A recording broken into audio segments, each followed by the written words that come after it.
যার ঘরেতে এত বড় টাঙ্গুর মাইয়া তাকে তার মা বাপে কেমনে ঘুমাই তেল দিয়া নাকে দেখতে দেখতে 21-22 বছর করলি পার বর্তমান যুগেতে ধৈর্য কত ধরবি আর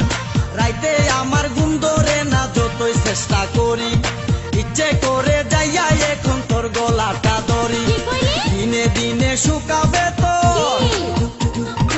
দিনে দিনে শুকাবে তোর যৌবন ফুলের মালা দরকার একজন রসিক চাবি ওয়ালা রে তোর দরকার একজন রসিক চাবি ওয়ালা জং ধরে নাই রং উঠে নাই বালায় আছে তালা দরকার একজন রসিক চাবি ওয়ালা